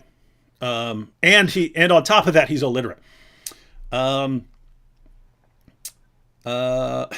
Basic said, the goat ate it. Yeah, we know that. Apparently, Muslims do get offended. Actually, it's a sheep. Mm-hmm. Yeah. Rory again says, David Wood and Hatun, what do you think of someone who left Islam because of Muhammad and Aisha? So what would you think of someone leaving Islam over that issue? Well done. Finally, you did it. I think when it comes to Islam, people are leaving Islam because of the Quran and because of Muhammad. Most of things what I say. When it comes to Muhammad, even imams don't know Muhammad, thought it was all right to not only marry with a child, have a sex with a child without her permission. Yep. Like imams in UK do not know. Most of imams do not know. Even missionary world like denying it. So if you kind of think, yeah, that's the issue, and you left Islam, I think congratulations, your moral standards are much better than Allah and Muhammad. So well done. And make sure you rescue others as well. Basic in the super chat say, oh yeah, and my view on that, Rory, as far as leaving Islam because of Muhammad and Aisha, yeah, it's, I mean, you know, as someone who believes in the Bible, we look at people like King David, who did horrible things at certain points. He did great things at certain points and did horrible things at certain points. But the point is, in the Bible, it's wrong. It was wrong for him to do. Yeah. It was wrong for him to do those things. So the Bible calls out prophets for sin. In Islam, Allah just keeps affirming some of the worst practices ever. And so you've got a problem with, is this really from God? You've got Allah affirming Muhammad as the pattern of conduct. Would God really be affirming this man as a pattern of conduct when he's the sort of guy who had sex with a 9-year-old girl? Would Allah give revelations? And you have this in the Quran, where you are allowed to marry and divorce, marry, have sex with, and divorce girls all before they've reached the age of puberty. Is this the sort of thing? 66. Yeah, this is. I mean, is this something that God is going to reveal for all mankind? And so, yeah, and besides that, Muslims have made it one of their arguments for Islam that this Muhammad's character was so great that he must be from God. And so, if that's one of the main arguments, and you look at his character and you're like, gosh, this guy had sex with a 9-year-old girl and then set the example for everyone else. This is rough here. So yeah, I can imagine leaving over that. Connor Terrell said, so no Oreos and breast milk. Lol. Keep up the good work. Keep up the good work. Yeah, I think Connor's referring to Islamicize Me, where we had an episode about and vocab was dunking the cookies. Not a verse said, David, thanks for yet another amazing stream. Hatun is a legend, and I hope that she becomes a regular guest on your channel, because with Islam being so disturbing, we need the laughter too. Actually, it might be good to I might check Jay's schedule. Maybe we'll have you and Jay on like at the same time discussing a topic, and then we can kind of make it kind of invite all Muslims to. Hey, it would be like Speaker's Corner, but like indoors, right? While everyone's social distancing. Yeah. Corns Chandler in the super chat. Riaz Qureshi says Islam finished by farm animals. Quran eaten by a sheep. And Muhammad poisoned by a lamb. Yeah, the Quran's destroyed by a sheep, and Muhammad was taken out by a lamb. Aaron Larson says, Aisha sheep equals best friend when Momo killed dogs. Yep. Karis said, Hatun, I'm not sure what Karis means by that. Karis says, Hatun, what is your background? Love the mug. I don't know if she means what's that in the background behind you, or if she means like, you know, what's your background? You already shared a little bit of your background, but go ahead and answer both. My background, I do have some books. On the top shelf, I don't see YouTube, so I don't know if you are able to see it, but you can see 37 different Arabic Qurans. Mm-hmm. Remember, it is one perfect Quran, so you've got 37 of them over there, and then I've got Aisha, Sauda, and Hafsa as a mug also on the side, and this mug is just a kind of gift. Mm-hmm. And a couple more. Andy says, God bless you guys, and thanks from Brooklyn. Tatiana J says, Hatun, you're beautiful inside and out. Marilyn Murphy and Apple Goo, both in the super chat. All right, I think I got through most of them. I might have missed a few. We'll do this. Jump back into it in a few. All right, Hatun. What else? So what we've done so far is we looked at the first compiled Quran, and then we little bit talk about the second Quran, and we talked about approximate 500 verses, which somehow out of miracle got lost. Mm. And of course, we expressed how grateful we are that especially this adult breast suckling verse got eaten by sheep. And I think from now we can I don't know what you think, but we can move to the. So with all these things happens, Uthman steps in and then he produces kind of so-called this Quran. That's 114 chapters, 6,236 verses of the Quran. Mm-hmm. And Muslims believe this Quran goes back to Uthman and it is dot by dot, letter by letter, sound by sound, exactly the same. Mm-hmm. So that's overall whole story. Mm-hmm. I step in this time and then I say, hold on a minute, there is a problem. First of all, why would Uthman order all Quranic materials to be burned in 652? What are you trying to hide? And then I would ask the question, why again all the Quran has been destroyed in 714 by Hajjaj? And then also I would step in again and then ask the Qurans which got destroyed in 1924. And then ask simple question, did Muhammad ever give permission? Or did Muhammad ever say, okay, to this Quran Muslims are reciting day after day? Mm-hmm. Those would be like my basic questions. Then, I guess as we go back and look at the Islamic tradition, one of the things we will see is, I think you can kind of explain this much better than me, but Quran as the eternal word of Allah on the day of judgment is going to intercede for mankind, those who did the right recitation. Mm-hmm. So it has a divine power. Mm-hmm.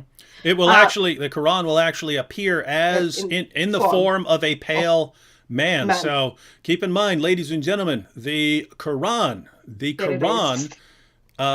is eternal. It's Allah's eternal speech, and Muslim theologians reasoned that there can't be a change in Allah, and therefore if he has speech, his speech is eternal. It can't be something that was added to him at some point.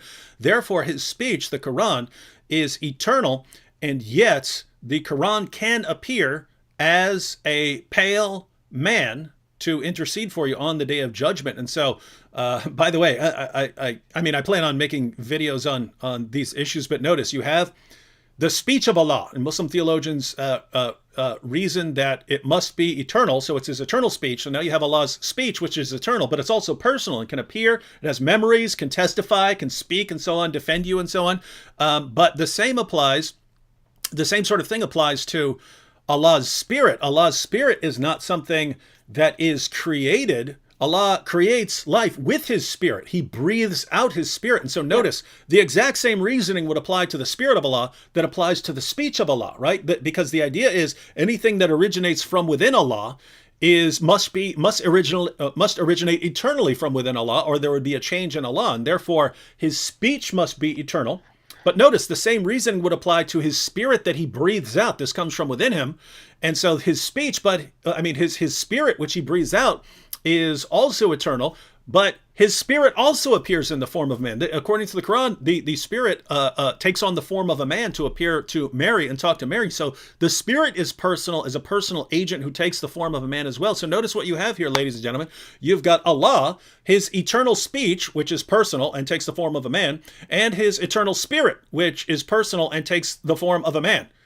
This looks like a bad copy of Christianity while denying the Trinity, right? It looks like a horrible bad copy of Christianity while still denying the Trinity. And so Muslims just have these three eternal personal agents, and yet this is somehow pure monotheism according to them. But go ahead.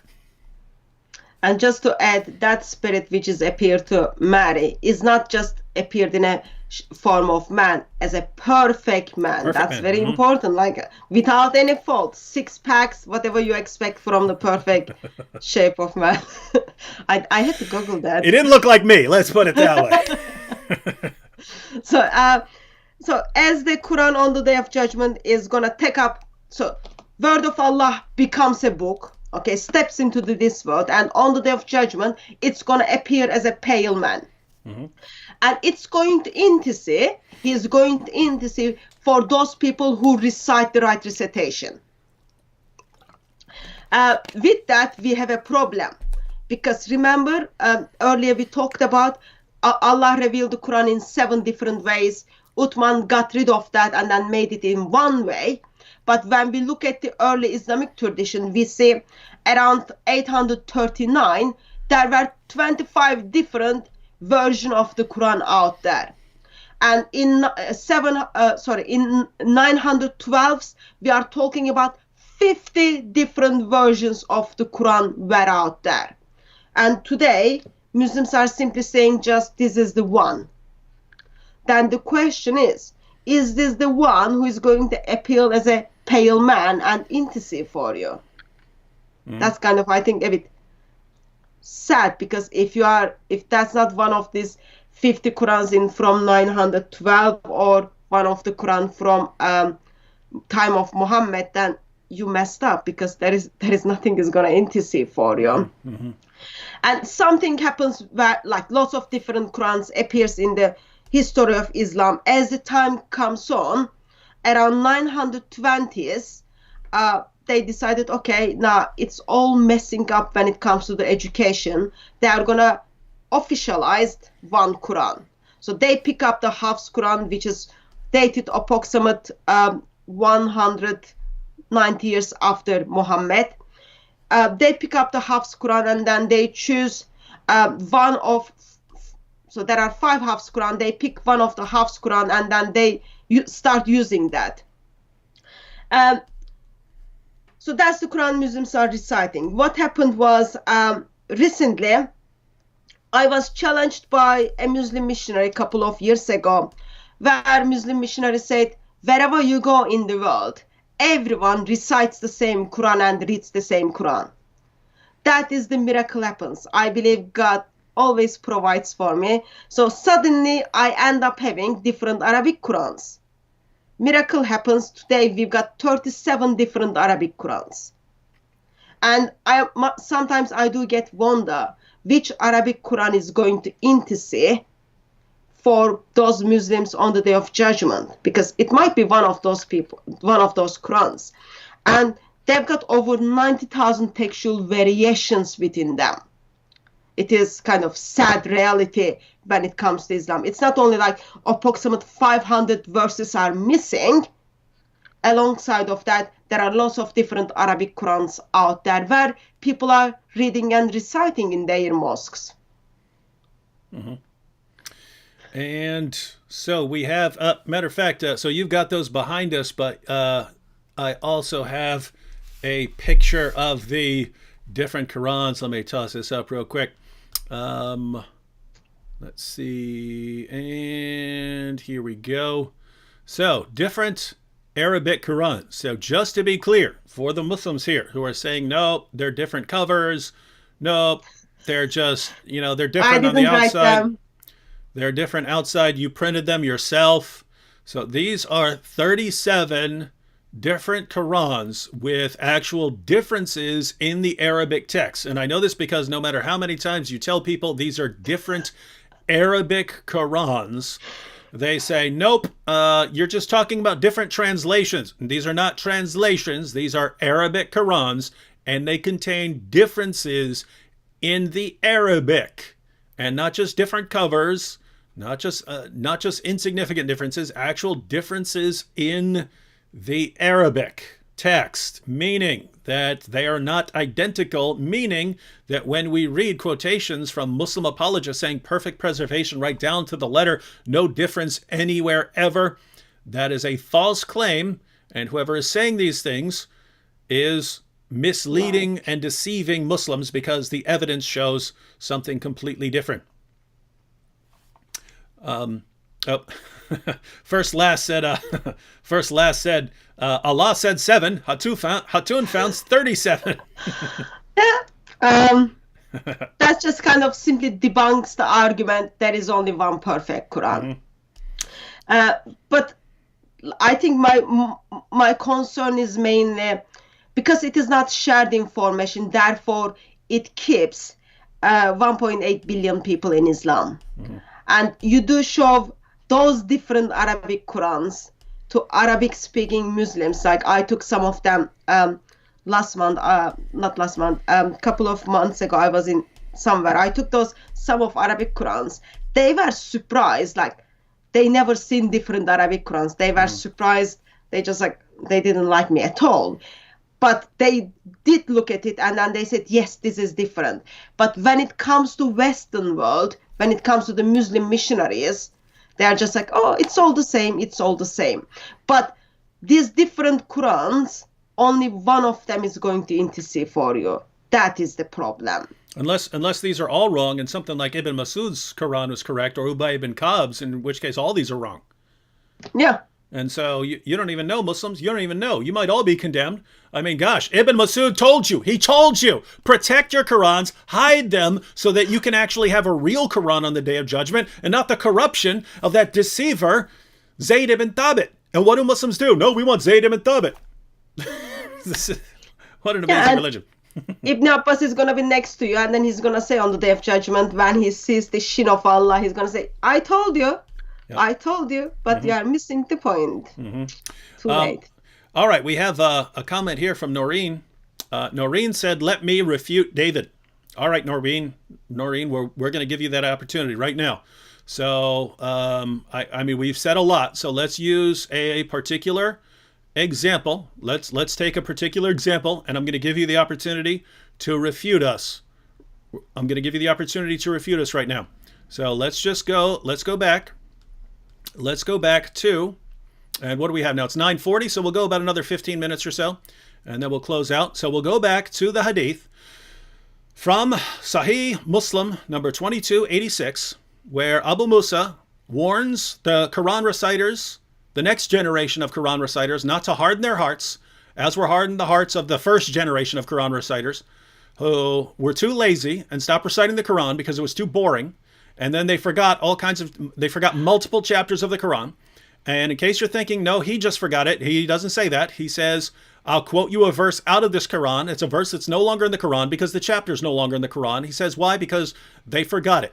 So go ahead, Noreen, give me your refutation. Give me your refutation. I will put it on the screen. And everyone, if I miss Noreen's refutation, please inform me, because I'm scrolling through here and the comments come pretty fast. But Noreen, you asked for an opportunity to refute us. I'm giving you the opportunity to refute us. Please explain what Abu Musa in Sahih Muslim is talking about here, and how when we look at this, we should conclude perfect preservation right down to the letter, and not entire chapters of the Quran have been lost. And we have more comments from Noreen. Noreen said, David, can I refute it, please? Absolutely. I'm giving you the opportunity. Refute it. By all means, refute it. Then Noreen says, David, yes, we know you can type David. We know you can type Noreen. I'm giving you the opportunity right now. I'm not going to sit here forever. Tell us what Abu Musa means in Sahih Muslim when he tells the reciters of Basra not to let their hearts be hardened as the first generation was, not to forget entire chapters of the Quran as the first generation did. Tell us what this means and why we should not conclude that the Quran has been changed, and how we should conclude that the Quran has been perfectly preserved, even though entire chapters, according to your own sources, came up missing. We've got it on the screen here. Tell us what it's missing. I'm only going to give you about another 60 seconds to start posting, but I don't see any responses here. Guys, did I miss them? Noreen said it's slow. I don't know what you mean it's slow, Noreen. Noreen said, I think because it takes 20 seconds for them to hear what you are saying and then reply to that. That's how it is in my channel. Yeah, but Noreen has posted multiple comments. David, it's slow, things like that. Just no response. So okay, Hatun. Well, yeah, we don't want to, we don't want to rush Noreen. So Noreen, you can think about this passage for another couple minutes, and Hatun can add anything she wants on the topic of Quran preservation. But I'll wait for you. Take your time. Think about your response, and then when you're ready, you can explain this passage to us, and then we'll come back to it, and you can explain perfect preservation of the Quran right down to the letter when your own sources say entire chapters came up missing. And again, that's only one. So I just like to hear an explanation for that, let alone all the others, talking about verses being eaten by a sheep and large passages, more than 100 verses coming up missing just from Surah 33, all that stuff. Just explain this one, and that'll be some sort of progress. All right, Hatun, what do you think? I think it will be shame. It is not something I would encourage Muslims to do, because if they are going to rebut you, if they are going to refute you, all they are going to do is they are going to put Sahih Bukhari, Sahih Muslim, all of their Muslim scholars, most reliable Muslims from the early Islam, under the bus.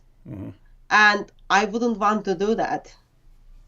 You don't want to put your Prophet under the bus. You don't want to put Ibn Abbas under the bus, let alone Masud or Ubay bin Ka'b. And all it's been done tonight is sources were given to you. And there is nothing wrong with that. Like, as David said, you have been lied. It's not only you've been lied only once in your lifetime, but you've been lied by your family. You've been lied by your imam. You've been lied by other Muslims.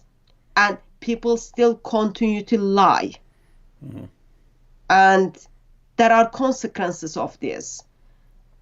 Unless you are going to bring us something which Allah clearly states, when Muslim 2286 says, 300 verses got lost, Allah actually meant something else, which usually Allah does without any reference. Or if you want to pull more denial games, that's absolutely fine. But deep down in your heart, you will be accountable for the information which was passed to you from Sahih Muslim in this occasion. And so, I'm still, I don't know if Noreen has posted a response yet. I'm still scrolling through, but did want to post this objection here from Nona Bubble. Nona Bubble said, yes, but it's not like the Christian Bibles where they don't know which version is correct. Quran only has variants of pronouncing with the same message. So the claim here is that the variants in those 37 different Qurans are only differences of pronunciation and nothing more. So is that correct, or are there actually different words and phrases and so on used? So David, how easy it is for you to understand my pronunciation of English? Yeah. As I'm speaking, fine. How easy do you find it is to understand that? No problem. No problem. If we write an article, we would be using the same spelling to write the articles. Okay? So this has nothing to do with the pronunciation.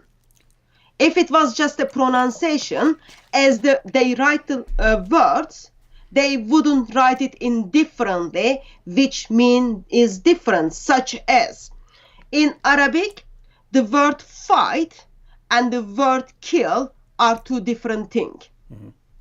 In Arabic, creatures and creation, they are two different things.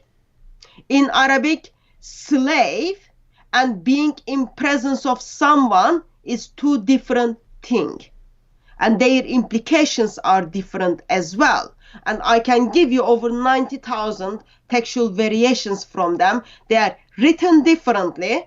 Because they are written differently, they've got different meaning, and therefore they pronounced differently. We've got videos on this. You can check it out. We publicized, I think, 70-something textual variations.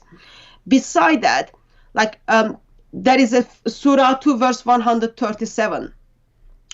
Ibn Abbas writes a commentary on that and then says, actually, there is a word called bimite, which means as same as.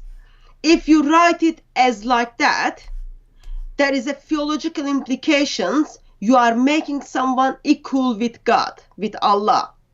Therefore, do not write it. And then we look at some of the earliest Quranic manuscripts, and then we see some of the manuscripts doesn't have that word. But as the time went on, people thought, who cares what Ibn Abbas says? We will put the word in it. And it does make theological differences. I can point you to videos which we made where you can see in a slideshow what are some of those textual variations. But they are not pronunciations. They are written Arabic words. Meaning is different because they are written differently. That's what it is.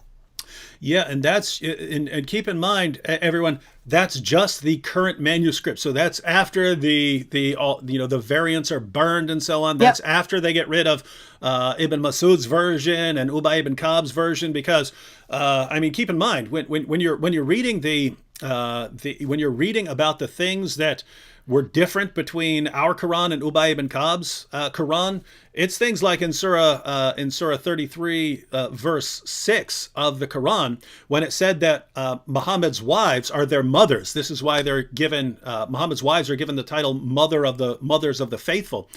The Quran now says, and his wives are their mothers. So the Muhammad's wives are the mothers of the faithful. Well, in Ubay ibn Ka'b's version of the Quran, he also had, and Muhammad is a father to them. Muhammad is a father to them was originally in the Quran. So notice, this is not a dialect difference, right? That's an entire phrase. If you talk about, the early guys, they had different chapters. Ibn Masud had fewer chapters. Ubay ibn Ka'b had 2 entire additional chapters in his Quran. We read about other chapters coming up missing and so on. So you go back to the early sources, you find all kinds of differences. The differences Hatun is talking about right now is, even in spite of all their efforts over the centuries to conceal evidence and to settle upon one Quran, they still can't do it. They still can't come up with one single Quran. There are differences. So we have the examples of Surah 33 verse 6. Same in Ibn Masud's Quran as well. Ibn Masud's Quran says, and his wives are their mothers, and he's their fathers. If you look at the earliest writing, like I've got list of just examples for the Surah 2, where early Muslims are disagreeing. And in Surah 2, you've got over 100 textual variations which early Muslims were disagreeing with one another. Mm-hmm. That's like problem. All we ever see is problems. Guys, has Noreen posted a response? I'm scrolling, but I was talking for a minute, so I don't know if I'm listening. I don't know if I'm missing something here. So could anyone tell me if Noreen posted a response? If not, I'm probably going to give up on Noreen. Well, I see Noreen down here said, here it is, but I don't see a response yet. Trying to be nice, guys. We only have a few minutes left, and we have to cut out. So tell us what Abu Musa means. Tell us what Abu Musa means when he says that their entire chapters of the Quran were coming up missing.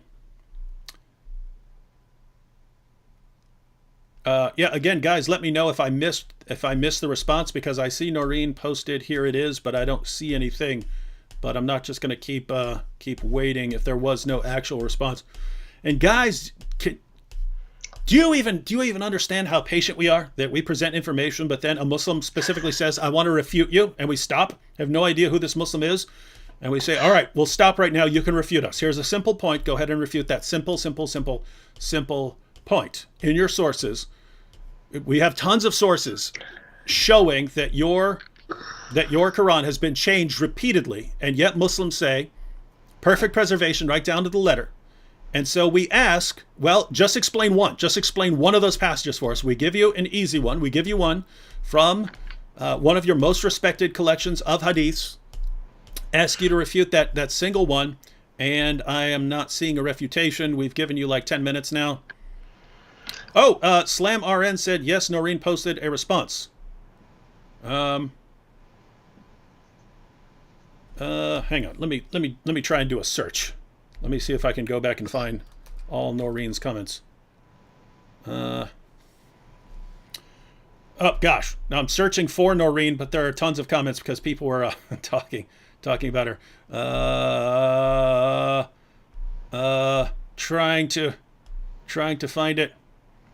One of the things I am assuming is probably just discrediting Sahih Muslim. That's very common objection I get regarding that hadith. Yeah, and by the way, I love that. I love it when they throw their greatest, most respected hadith collectors under the bus, and then they tell us that we have to believe in Muhammad when his companions are just and their followers are the biggest bunch of liars the world has ever seen, apparently, because they're just constantly making stuff up.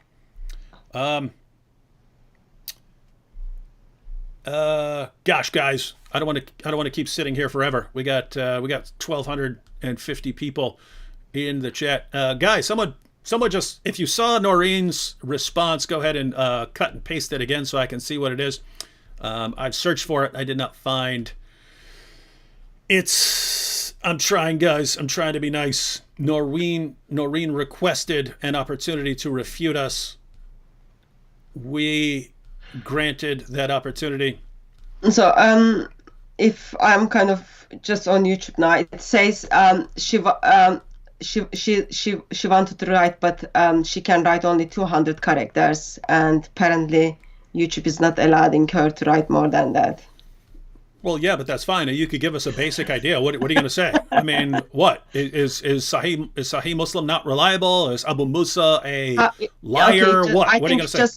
It just came, David. Okay. Someone posted a response? Yeah, so how come some Christians read the Old Testament from the Torah? What? How come some Christians read the Old Testament from the Torah and not the Bible because they fear the translation has been biased to suit Christianity? That's Noreen? That's maybe. That's what my text is saying. Because someone is just sending me text. Yeah, I see Noreen complaining that YouTube is not allowing her to write. Yeah. All right, guys. There's nothing I can do here. We need to wrap it up. It's 9:56. Guys, we tried repeatedly. Don't know. Not aware of a response. Yeah, Noreen. Yeah. If a lot of people are saying Noreen, you can put it in the comments. Afterwards. So you can't post a comment now until this. It takes probably like 15 minutes or half an hour, something like that, to come up. To where this comes up as a separate video, and then you can post your comments in the comment section. So feel free afterwards, and everyone be sure, if you're interested in Noreen's response, that you check it out afterwards to see what the defense of the perfect Quran was. A couple last second super chats here. Marilyn Murphy says, Sheepgate, film at 11. David is a savage apologist. Hatun is a superheroine. Rory said, so Rory was asking the question earlier about a teacher of religious education. He said, David, I had a religious education teacher who was Christian. He said in front of my classmates that Muhammad plagiarized from the Bible. I was there. I think everyone who reads the sources and is at all critical of Islam agrees that Muhammad's plagiarizing all kinds of sources. It's just surprising to find that a teacher said that. Isaac Cruz said the sheep ate my surah. What do you mean his surah? Yeah. A couple more. Not a verse said, David and Hatun, please forgive my ignorance, but I have a question. What does SWT mean, as in Allah, SWT? Does the SWT stand for sexy white thing? Because that would actually make perfect sense. No, SWT is an abbreviation of Subhanahu wa Ta'ala, which means something like glory be to him, the exalted. Yeah, praise be to him, the exalted one. And David the Goliath said finally, do you know about Musaylama, who was also a rival prophet claimant to Muhammad? He even produced divine verses better than the Quran. Quran challenged to produce something like it because of Musaylama. Yeah, I mean, the early history of Islam is very interesting, with the disputes that were going on and how they eventually settled onto this version of Islam. And that's just one of the reasons why this is a cool area to be involved in, ladies and gentlemen. So for those of you who want to get started in apologetics dealing with Islam, I encourage you to pick a topic. The one we're talking about right now, the preservation of the Quran, is a good one, because if you learn some passages, you can wreak havoc on one of the most common Muslim myths in the world. But you want to learn early Islamic history, that is powerful as well. All right, Hatun, well, we're wrapping up. Any final words, final thoughts for everyone out there? Keep away from Quran, keep away from Islam. But tonight we try to look at the Islamic sources and try to see what early Muslims thought regarding if Quran perfectly preserved or not, because 21st century Muslims are not only making this claim, but they are teaching this claim to their children. And what we saw is actually early Muslims simply disagree when it comes to preservation of the Quran with 21st century Muslims. Memorize the hadiths and ask your Muslim friends why Quran has been changed, why do they follow something has not been well preserved. That means Allah failed to keep his promises, because Allah said he's going to preserve it and he failed to do so. Yeah, and keep in mind when we read passages, ladies and gentlemen, when we read passages where the Muslims where the Muslim scholars and apologists say perfect preservation right down to the letter, they say that this is fulfillment of the prophecy in the Quran, that the Quran would be perfectly preserved. So they're the ones putting this forward, saying Allah predicted perfect preservation right down to the letter. This is Muslims and Muslim scholars, Muslim apologists saying that Allah predicted perfect preservation right down to the letter. Well, if that's what Allah predicted, then Allah has failed pretty miserably, because we find, again, entire chapters coming up missing, large passages coming up missing, verses eaten by a sheep. As a rule, if your God can't protect your word from a sheep, probably shouldn't be bragging about perfect preservation right down to the letter. And so, ladies and gentlemen, we talk about miracles. We talk about miracles in Islam, the miracle of the Quran. The only miracle here, if there's a miracle here, ladies and gentlemen, it's this. Sheep. The Quran, no, I'm not even going there. The Quran has all of the features of a book that's been changed and corrupted. It has all of the features. If you list every feature of a book that's been changed and corrupted over the centuries, the Quran has all of them. And yet, miraculously, it's still been perfectly preserved. That's the miracle, right? That's the miracle. It has all the characteristics of any other book that's been changed repeatedly, and yet it's been perfectly preserved anyway. If anything's a miracle, I guess that would be. But I'll stick with the resurrection. And I'll just close out with this comment. Sophia Film said, Hatun is the best, better than you, David. Oh, sorry about that. No, that's a good comment. Hatun is the best, better than you, David. So that's a good comment to close out with. Amen, Sophia. And by the way, Sophia Films, I always assumed that you were a woman because of the Sophia, but someone pointed out that you're actually a man. So then I'm thinking, oh, okay, so that makes sense. So he's doing it in the sense of the Greek meaning of the word Sophia. Yeah. So yeah. Sophia, wisdom and films. And so, okay, I apologize that you're actually giving the title of your films here. All right.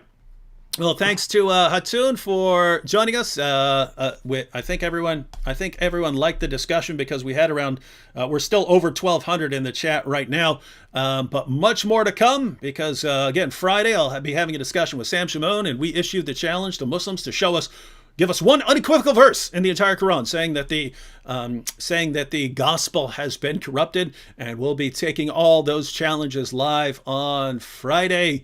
And there'll be more to come after that. Again, everyone, be sure to subscribe to DCCI. The link is in the description box. God bless everyone. God bless Hatun and DCCI. Thank you. And catch you all next time.